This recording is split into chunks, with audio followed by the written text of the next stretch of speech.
After 15 years of marriage, my husband calmly told me he originally married me for a green card, not love, and now I can't tell which parts of our life together were genuine. My name is Lauren Mitchell. I'm 41 years old, and until a few weeks ago I would have described my life as boring in the best possible way. Quiet suburb outside Columbus, Ohio. Stable job. Paid down mortgage. No chaos, no drama, no secrets, or at least none that I knew about. Daniel Hart, my husband, is 44. We've been together 17 years, married 15. For most of that time, people treated us like the solid couple. We didn't have kids. That wasn't some tragic fertility story or philosophical stance. We just never felt a pull toward it. We met when I was 24 at a board game night thrown by my coworker Megan Brooks. I almost didn't go. I had an early shift the next morning and I didn't know most of the people there. Megan basically bullied me into showing up with promises of pizza and normal human interaction. Daniel had just moved to Ohio from overseas for a job at an industrial engineering firm. He didn't know many people yet, so someone from his office dragged him along too.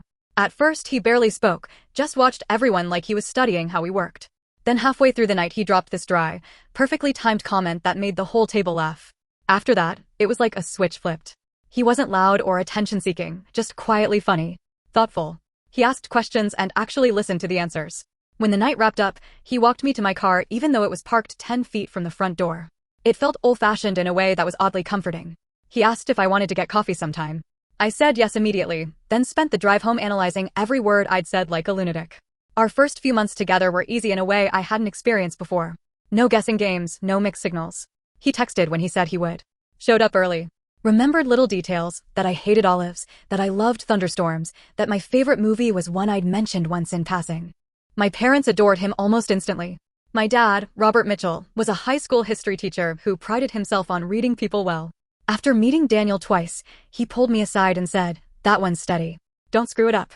Daniel had this calm about him, like nothing rattled him. I was anxious, high-strung, always worrying about worst-case scenarios. Being around him felt like borrowing someone else's nervous system. About 6 months into dating, he told me his visa situation was uncertain. The company that sponsored him was restructuring, and there was a chance he might have to leave the country if things didn't work out. I remember the way my chest tightened when he said that. The idea of him just disappearing back to a place I couldn't easily follow felt unbearable, even though we hadn't been together that long. We didn't talk about marriage then. Not seriously. But the possibility of losing him made everything feel more urgent, like time had suddenly become limited. A year in, we moved into a small apartment near downtown Columbus. It had thin walls, uneven floors, and a radiator that clinked like it was haunted, but it was ours. We argued about furniture, compromised on everything, and adopted a scruffy mixed-breed dog from a shelter. Daniel insisted on naming him Cooper because, in his words, he looks like a Cooper. I didn't know what that meant, but the name stuck.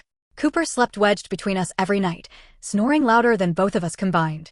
About 18 months after we started dating, Daniel proposed. It wasn't elaborate. No flash mob, no hidden photographer. We were walking along a trail by the Scioto River at sunset, talking about nothing important. He stopped, reached into his jacket, and got down on one knee right there on the gravel path. He said he couldn't imagine building a life without me in it. I cried so hard I barely managed to say yes. At the time, it felt spontaneous and romantic. Looking back now, I can see the practical timeline lurking underneath. His visa situation. The uncertainty. The fact that marriage would solve a lot of problems. But back then, none of that felt like the reason. It felt like love. We got married 6 months later at a botanical garden outside the city. Small ceremony, about 50 people. My mom, Diane, cried through the entire thing. My younger brother Kevin teased Daniel relentlessly during the reception, but later admitted he approved. Daniel looked nervous, but happy, squeezing my hands during the vows like he was anchoring himself. If there was paperwork involved, immigration forms, legal filings, it all happened quietly in the background. We filled out things together at the dining table, joking about how many signatures marriage apparently required. I never once thought, he's doing this for a green card. For years into our marriage, Daniel became a U.S. citizen. We threw a huge backyard party. Cheap folding tables, paper flags, neighbors wandering over with casseroles and beer. Daniel gave this speech thanking everyone for welcoming him, saying this country had given him opportunities he never could have imagined. Then he turned to me, voice cracking, and said I made it all possible. He cried. Not polite tearing up, actual crying. I hugged him while everyone applauded, feeling proud in this deep, warm way, like we'd accomplished something together that mattered. That memory is one of the ones that hurts the most now. Because if that moment wasn't real, I don't know what is. A couple years later, we bought our house. 3 bedrooms, quiet cul-de-sac, the kind of place where kids ride bikes in circles until the streetlights come on. Daniel said it was a good investment. I just liked the big kitchen and the tree in the front yard. We painted walls, argued about light fixtures, assembled furniture that nearly ended our marriage more than any emotional issue ever did. Over time, the house filled with our life, photos, souvenirs, random clutter that accumulates when you stay in one place long enough. We adopted a second dog, Sadie, after Cooper started slowing down. She was all nervous energy and oversized paws, the opposite of his sleepy calm. Years passed the way they do when nothing catastrophic happens. Work, dinners, holidays, small vacations repeat. We drifted a little, sure. Less spontaneous affection, fewer late-night talks about dreams and plans. But I thought that was normal. Comfortable love. Mature love. The kind that doesn't need constant proof. Then about 6 months ago, something changed. Daniel didn't become cruel or secretive. He just faded. Quieter at dinner. Distracted during conversations. Sometimes I'd catch him staring into space with this heavy expression, like he was carrying something invisible. I asked if work was stressing him out. He said yes, but vaguely. I asked if he was depressed. He said he didn't think so. I asked if we were okay. He kissed my forehead and said, of course we are. But he stopped reaching for my hand. Stopped initiating hugs. Stopped laughing at things that used to crack him up. It didn't feel like there was someone else. There were no suspicious texts, no sudden gym obsession. Like he was slowly stepping back from a life he was still physically inside. 2 weeks ago, on an ordinary Tuesday night, he asked if we could talk after dinner. Nothing dramatic led up to it. No fight, no tension. I loaded the dishwasher while he sat at the kitchen table, hands wrapped around a glass of water he wasn't drinking. When I finished, I sat across from him. He looked terrified. And that was the moment I realized whatever he was about to say was going to change everything. Daniel kept turning the glass in slow circles on the table, like if he stopped moving his hands he might fall apart. The overhead light caught the water inside and threw these shaky reflections across the wood, and for some reason I couldn't stop staring at them. Finally he said, very quietly, Lauren, I need to tell you something before it destroys both of us. My stomach dropped so fast it actually made me dizzy. When someone you've trusted for almost 2 decades says a sentence like that, your brain doesn't go to mild inconveniences. It goes straight to catastrophe. I asked, are you sick? He shook his head. Did something happen at work? Another shake. I hesitated before the next question because once you say it out loud, you can't unsay it. Is there someone else? His eyes closed, not in guilt exactly, more like pain. No, there's no affair. That should have relieved me, but it didn't. If anything, it made the dread worse. Affairs are terrible, but they're also understandable in a twisted way. This felt like something else. Something bigger. Then what? I asked. My voice sounded thin, like it belonged to someone else. He took a long breath, held it, let it out slowly. When I married you, he said, staring at the table instead of at me, it wasn't only because I loved you. The words landed strangely, like they didn't fully register. I frowned, trying to parse what he meant. What does that mean? He swallowed. His hands were trembling now. A big reason I asked you to marry me was because of my immigration situation. For a second, nothing happened inside my head. No anger. I don't understand, I said. He finally looked up at me, and I saw something I'd never seen on his face before, raw fear. I was terrified I was going to lose everything, he said. My job was unstable, my visa was tied to that job, and if I lost it, I would have had to leave the country. All my friends were here. My career was here. My life was here. My throat felt tight.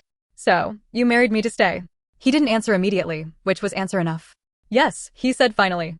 Partly. Not only that. But it was a major reason. It felt like the room tilted slightly, like gravity had shifted. I said, very carefully, did you love me at all? That question took him a long time to answer. So long that I started to regret asking it. Not the way you loved me, he said quietly. Not at first. Something inside my chest folded inward, like paper being crushed. But I cared about you, he added quickly. You mattered to me. You still do. You're my family, Lauren. Family. Not soulmate. Not partner. Family. I stared at him, waiting for the punchline, for the part where he said this was some kind of breakdown or misunderstanding. But he just looked exhausted, like he'd been holding this secret for years, and it was finally leaking out. How long have you been planning to tell me this? I asked. I didn't plan to, he admitted. I thought eventually it wouldn't matter anymore. I thought my feelings would catch up, that I'd feel the way you deserved. And did they? My voice came out sharper than I intended. He hesitated again, which was becoming its own kind of torture. I grew to love you, he said slowly. I care about you deeply. I respect you. I'm grateful for everything you've given me. But there's always been this gap. Like I stepped into a life that was already in motion and never fully caught up emotionally. Every word felt like a small, precise cut. I whispered, 17 years is a long time to feel a gap. I know. Did you ever plan to leave after you got citizenship? No. Never. He leaned forward urgently. Lauren, I never saw you as disposable.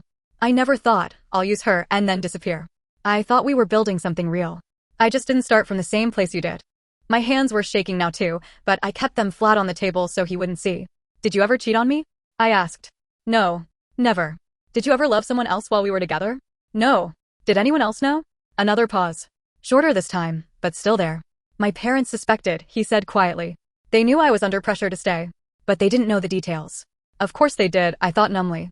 Everyone knew except me. Why tell me now? I asked. Why after 15 years of marriage? Why not just take this to your grave?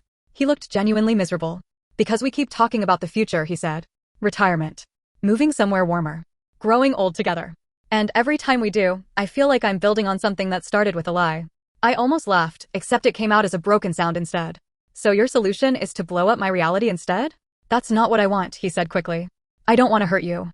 I just can't keep pretending everything is simple when it isn't. Then he said the sentence that somehow hurt more than everything else combined. You deserve someone who chose you for you. I stared at him. I chose you, I said. I chose you every day for 17 years. His face crumpled slightly, like that landed exactly where it hurt. I know, he whispered. Silence settled between us, thick and suffocating. The refrigerator hummed. One of the dogs shifted in the living room. Somewhere outside, a car drove past, completely unaware that my entire life had just tilted off its axis. Finally, I asked the question I'd been avoiding. Do you want a divorce? His head snapped up. I don't know. That answer felt worse than yes. I don't want to lose you, he continued. You're the most important person in my life. But I don't know if what I feel is the kind of love you deserve. I don't know if staying is selfish or leaving is cruel. So I'm supposed to decide? I said. No. I don't know what the right thing is anymore. I realized then that he wasn't confessing because he had a plan. He was confessing because he couldn't carry it alone anymore. Which meant he had just handed the weight to me. He pushed his chair back slightly, like he wasn't sure if he was allowed to be close to me anymore. I can sleep in the guest room, he said softly. If you want space. I didn't answer because I didn't trust my voice not to break. He stood there for a moment, waiting. When I still didn't say anything, he nodded once and walked down the hallway. I heard the guest room door close. Not slammed. I sat at the table for a long time after that, staring at the empty chair across from me, replaying every memory I had of us like I was searching for clues I'd missed. The proposal. The wedding. The citizenship ceremony. The house. Holidays. Hospital rooms. Late night talks. Ordinary Tuesdays that suddenly didn't feel ordinary anymore. Were those moments real to him? Or just convenient steps in a plan that started before I even knew I was part of it? At some point I realized I was still sitting there in the dark long after the kitchen light had turned off automatically. My phone buzzed with a text from Daniel, even though he was only 20 feet away. I'm sorry. I never meant to hurt you. I stared at the message for a long time. Then I put the phone face down on the table and didn't reply. The weirdest part wasn't the confession itself. It was how normal everything looked the next morning. Sunlight came through the kitchen window exactly the same way it always did, hitting the corner of the counter where we kept the coffee maker. Sadie patted in, nails clicking on the tile, tail wagging like it was the happiest day of her life. Cooper barked at absolutely nothing out the back window, because that was his full-time job. For a few disorienting seconds, I thought maybe I had dreamed the whole thing. Then I saw the guest room door close down the hallway. Daniel had never slept in there before. Not once in 15 years. I made coffee on autopilot, hands moving while my brain lagged behind. When I opened the fridge for creamer, I noticed the leftover pasta from last night still sitting untouched. He really hadn't eaten. The guest room door opened slowly, like whoever was behind it didn't want to startle me. Daniel stepped out wearing the same t-shirt he'd had on the night before, hair flattened on one side from sleep. He looked older somehow. Not physically, just worn down. Morning, he said carefully. I nodded because speaking felt like it would require energy I didn't have. We stood there for a moment in that painfully polite silence strangers use in elevators. Then he moved to the coffee maker and poured himself a cup, even though he usually waited for me to hand it to him. Thank you, he said automatically, then stopped like he realized he hadn't actually been handed anything. It was such a small, stupid moment, but it made my throat tighten.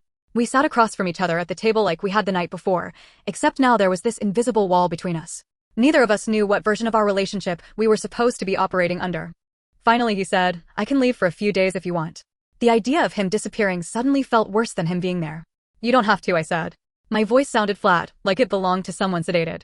It's your house too. He nodded slowly, like he was relieved but also unsure. We drank coffee in silence. The dogs wandered between us, confused by the tension they could probably smell but not understand. Normally Daniel would scratch behind Cooper's ears or make some dumb joke about Sadie being dramatic. That morning he barely touched them. After about 10 minutes, he said, I'm really sorry.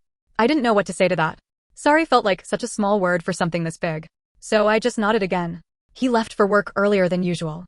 I heard the garage door open, the car start, then close again. The house went quiet in that heavy way it only does when you know you're completely alone. I called in sick. Not because I was physically ill, but because the idea of sitting in meetings and pretending spreadsheets mattered felt absurd. My job as an administrative manager is basically keeping chaos organized, schedules, budgets, personnel issues. Normally, I'm good at it. That day, I couldn't even organize my own thoughts. I spent most of the morning wandering from room to room, looking at things like I'd never seen them before. The framed photos on the walls. The bookshelf we assembled together. The dent in the hallway where we once dropped a piece of furniture and decided not to bother fixing it. 17 years of shared life, condensed into objects. I stopped in front of one photo from the citizenship party. Daniel had his arm around me, both of us smiling like idiots. There was cake frosting on his sleeve because someone had shoved a plate into his hand mid-speech. He looked genuinely happy. I tried to imagine him standing there thinking, this is the result of a strategic marriage decision. My brain refused to compute it. Around noon my phone buzzed. It was Megan, the coworker who had introduced us. Hey, you called in sick. Everything okay? I stared at the message for a long time. Part of me wanted to pretend nothing was wrong. Another part of me felt like I might explode if I didn't tell someone. I typed, deleted, typed again. Daniel told me something big last night. Not sure how to process it. She replied immediately. Do you want me to come over? 30 minutes later, she was sitting on my couch, clutching a mug of tea she wasn't drinking, looking deeply alarmed. What happened? She asked gently. I took a deep breath that didn't help. He said he married me partly for a green card. The silence that followed was so complete I could hear the clock ticking in the hallway. Megan blinked. I'm sorry, what? I repeated it, slower this time, like maybe saying it carefully would make it less surreal. Her face went through about 5 emotions in rapid succession: confusion, disbelief, anger, something softer. Is this some kind of joke? She asked finally. No. Did he cheat? Is this like a cover story? He says he never cheated. And you believe him? I hesitated. Yes, I do. Because that was the part that made everything harder. Daniel had never given me reason to doubt his fidelity. If anything, he'd always seemed almost aggressively loyal. Megan leaned back, rubbing her forehead. Okay, let me think. Did he say he didn't love you at all? He said he didn't at first. That he grew to care about me over time. Her eyes softened. Lauren. I don't even feel angry, I admitted. I feel stupid. Like everyone else understood something I didn't. You are not stupid, she said firmly. If anything, he's the one who should feel ashamed. But he stayed, I said. 17 years. No affairs. No disappearing once he got citizenship. He showed up when my dad died. He supported me through layoffs. He's been a good husband in practice. Megan made a frustrated noise. You don't get credit for basic decency. But it wasn't fake, I insisted. You can't fake that long, can you? She didn't answer right away. I don't know, she said carefully. People can get used to things. Comfortable. That doesn't mean they started for the right reasons. That sentence lodged in my chest like a splinter. We talked for almost 2 hours. Mostly me spiraling in circles, her trying to anchor me to something solid. By the time she left, I felt emotionally wrung out but no closer to clarity. Later that evening, Daniel came home carrying takeout from my favorite Thai place. Normally, I would have been touched. That night it felt like a peace offering from someone who had already broken the treaty. I wasn't sure if you'd eaten, he said awkwardly. I haven't. We sat at the table again, eating quietly. It felt like a rehearsal for a marriage we weren't sure we were still in. At one point he said, I meant what I said. I'll do therapy. Couples counseling. Whatever you want. I looked at him. Really looked. You're acting like I'm the one who needs to decide everything, I said. I don't want to pressure you. You already did. You just didn't realize it. He flinched slightly. I don't know what outcome you even want, I continued. Do you want to stay married? Do you want out? Are you hoping I'll make the decision so you don't have to? His jaw tightened. I don't want to lose you. That's not the same as wanting to be married to me. He didn't argue with that. After dinner he washed the dishes without being asked, moving carefully, quietly, like sudden noise might shatter something fragile. When he finished, he hesitated in the doorway. I'll be in the guest room, he said. I nodded. That night, lying alone in our bed, I kept replaying everything from the past 17 years, searching for signs. Moments that might mean something different now. The proposal. The wedding. Every I love you. Every plan for the future. Had he meant them? Or had they been true in a softer, less romantic way that I'd misunderstood? Around 2 a.m, I got up and walked through the house, unable to sleep. The walls were covered in photos of us, vacations, holidays, random snapshots of ordinary days. Proof that a life had happened here. I touched one frame lightly, tracing the edge. You can't fake 17 years, I whispered into the empty room. But even as I said it, I wasn't sure anymore whether that was true. A few days after the confession, my life split into 2 parallel versions. There was the public version, where everything looked normal. I went to work, answered emails, laughed at the right moments, paid bills, walked the dogs. If you didn't know what had happened, you wouldn't suspect anything was wrong. Then there was the private version, where every quiet moment felt like standing on unstable ground. Daniel kept sleeping in the guest room. Not because I asked him to, I never did, but because he said he wanted to give me space. The first night I thought it would feel like relief. Instead it felt like a permanent shift, like something had moved that couldn't be moved back. Every morning we still had coffee together. It became this strange ritual of pretending to be civil strangers who happened to share a kitchen. He would ask, "How did you sleep?" And I would say, "Fine," even when I hadn't slept at all. He started being overly considerate in a way that felt unnatural. Cooking dinner. Doing laundry without being asked. Fixing little things around the house he'd been putting off for months. It was like he was trying to compensate for something that couldn't be balanced out. One night he asked if I wanted to watch a movie like we used to. The phrasing alone made my chest hurt. "I don't know if I can pretend everything's normal," I said quietly. "I'm not asking you to pretend," he replied. "I just miss spending time with you." That sentence would have melted me a month earlier. Now it felt complicated, like every word needed to be dissected for hidden meaning. "Do you miss me?" I asked carefully, "or do you miss the life we had?" He didn't answer right away. "I don't know how to separate those things," he said finally. At least he was honest. I started telling more people, partly because keeping it inside felt like carrying something toxic. My mom's reaction was immediate tears. "Oh honey," Diane said over the phone, her voice breaking. "Men don't always know their feelings at first. Love can grow." He stayed, didn't he? That has to mean something. She came over the next day with a casserole I didn't want and a determination to fix something that couldn't be patched with food. "Marriage isn't just butterflies," she said, sitting at my kitchen table. "It's commitment. It's showing up even when it's hard." "He didn't choose me," I said quietly. "He chose to stay," she countered. "For 17 years. I didn't know how to explain that staying and choosing don't feel the same." My brother Kevin had the opposite reaction.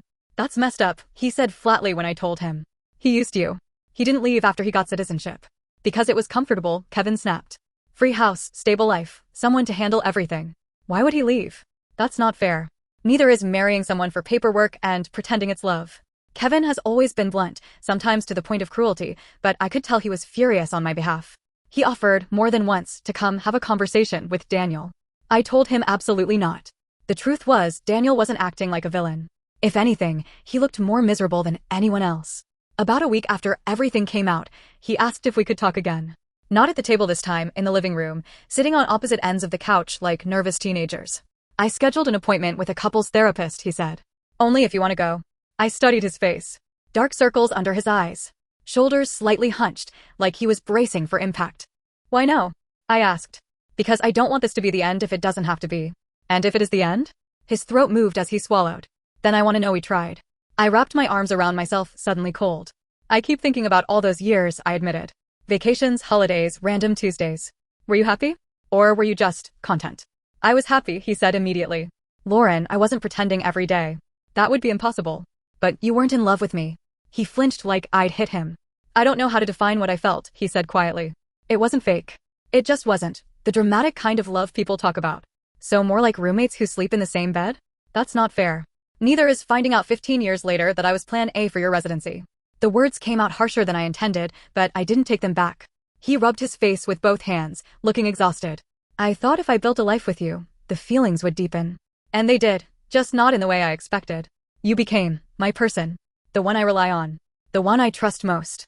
"That sounds like friendship." "It's more than that. But less than marriage," I said. Silence stretched between us again, heavy and unresolved. After a long pause, he said something that caught me off guard. "I would have stayed even if you hadn't helped me with citizenship." I blinked. "But you can't prove that." "I know. Because we don't get to run alternate timelines." He nodded slowly. "All I can tell you is that at some point, it stopped being about immigration and started being about you." I wanted to believe that. God, I wanted to. But belief felt dangerous now, like stepping onto ice you weren't sure would hold. Later that night, after he went to the guest room, I walked through the house again, the way I had a few nights earlier. This time I stopped in the hallway where most of our photos were clustered. There was one from a beach vacation years ago. Daniel had his arm around my shoulders, both of us sunburned and grinning. I remembered that trip clearly, the cheap motel, the terrible seafood place we somehow loved, the night we stayed up talking until sunrise. I had always thought of it as one of the happiest times of my life. Now I found myself studying his face in the photo, searching for clues. Did he look like a man in love? Or just a man enjoying a good vacation? I hated that question. Hated what it said about me, about us, about everything. From the bedroom, I could hear the faint sound of him moving around, getting ready to sleep. A life happening parallel to mine under the same roof, connected but separate. At 41, starting over feels both possible and impossible at the same time. I could leave. People do it every day. But leaving would mean dismantling an entire shared history, the house, the routines, the inside jokes, the quiet companionship that had defined most of my adult life. Staying would mean accepting that the foundation of that life wasn't what I thought it was. Neither option feels like a victory. The next morning, while we were drinking coffee in that careful, polite way we'd perfected, Daniel said softly, "Whatever you decide, I'll respect it." I looked at him, really looked at the man I had loved for nearly half my life. "I don't know what I'm deciding between," I admitted. Staying with someone who didn't choose me, or leaving someone who still did all the things a good partner is supposed to do. He didn't try to argue. Didn't try to persuade me. He just nodded, eyes shining in a way that suggested he might cry but wouldn't let himself. And that's where we still are. Living in the same house. Sharing coffee every morning. Acting like two people who care deeply about each other, but don't know what shape that care is supposed to take anymore. Some days I think I can rebuild something with him, something honest this time. Other days I look at him and feel like I'm standing next to a stranger who happens to know all my passwords and favorite takeout orders. 17 years together, 15 years married, and I still don't know whether what we had was real love that started imperfectly, or a practical decision that slowly turned into something resembling love. If you were in my position, would you stay with someone who admits they didn't marry you for love, even if they never betrayed you afterward and built an entire life with you anyway?